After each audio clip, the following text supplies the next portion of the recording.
It's really important you've got a good set of glass lids over the top of your aquarium, because even through the tiniest gaps, it's always your favourite fish that jumps out. Now, when positioning rocks in your aquarium, what you're aiming to do is to try and minimise how much of the rock touches the gravel. So if you've got a large rock and it takes up that much room, all the detritus will build up around the outside and underneath the rock. Whereas what you want to aim to do is to try and put the rock on points, so then there's a much smaller area touching the gravel. So you can use the glass, or you can use other rocks to anchor each other off to try and elevate the rock as much as possible.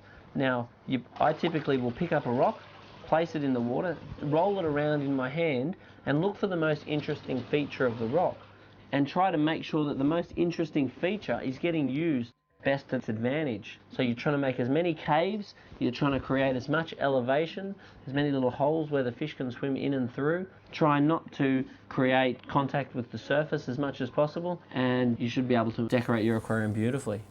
When selecting the gravel for your aquarium, you've got many choices. Things like the coral sand is only appropriate for fish that are going to have a very high pH, like the African cichlids. On the other hand, a 1 to 3 mil normal pebblecrete is generally what I'll recommend. There's brownish, reddish, blacks, whites. I do find that if you've got a pale coloured substrate, the colour of the fish will tend to be more pale as well. On a slightly darker substrate, the fish will bring out a more predominant pigment, stronger colour.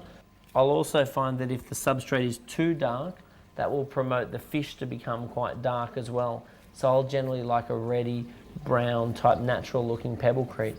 Generally 1 to 3 millimetre is perfect for the rocks. If you have rocks that are 5 millimetres or above, you find that it harbours too much detritus, and what happens then is the detritus falls into the gravel as opposed to landing on the gravel.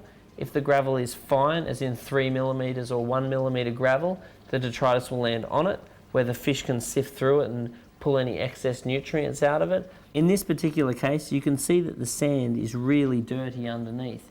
You can see that the fish are sort of tossing it around at the top, but you've got a lot of gunk filling up underneath. It would be really advisable to do a gravel clean on this gravel a bit more regularly to make sure that you don't get bad types of bacteria, anaerobic bacteria forming underneath this gravel.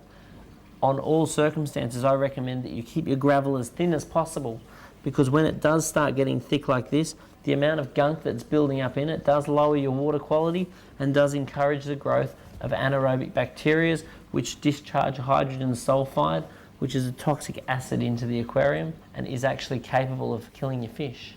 The only time you'd have a thick bed of gravel is if you wanted to grow plants, because they'll need that for their roots. So when you do a gravel clean, don't clean around the very base of the plant, otherwise you're going to damage the roots of the plant. In a cichlid aquarium, keep your gravel as thin as possible, because cichlids don't really work with plants anyway, because the pH is too high, so therefore a thin bed of gravel is very important.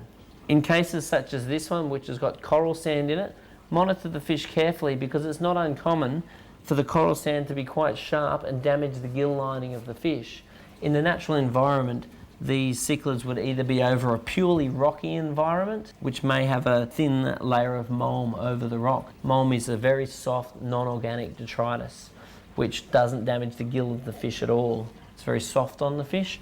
On the other hand, things like your coral sand is very sharp on the fish, and if you see the fish very much irritated and they're scratching at their gills, the coral sand may easily be the reason. So I don't actually recommend coral sand in an African cichlid aquarium. This aquarium is really effectively decorated using predominantly driftwood and artificial plants. Artificial plants for a cichlid aquarium is definitely the choice, especially with the fish which is in this aquarium, which are silver dollars, severums, and other fish which really enjoy eating plants. Not only will most of the fish in this aquarium devour live plants, but they will also rip them up and uproot them all the time. So it's a lot less frustrating if you use artificial plants, and make sure you anchor the artificial plants down. What most people will do is silicon pebbles to the base of the artificial plant to make sure that it stays anchored, because there's nothing worse than having artificial plants which keep floating up to the surface all the time, because it's very predictable that these fish are going to uproot them. Now, if you're going to use driftwood in the aquarium, it's an excellent choice, especially with the more acidic water fish such as the American cichlids. It is less common to find driftwood in the African cichlid aquariums because it does tend to release tannic acids, which drops the pH a little bit, which is undesirable to the African cichlids. And you'll find the way the colour shows up in the fish with the slightly tannic water from the driftwood is a lot more desirable looking with American cichlids and really looks off with the African cichlids and quite out of place. Now, the driftwood will release tannic acids and tannins into the water, which will create a tea colour look.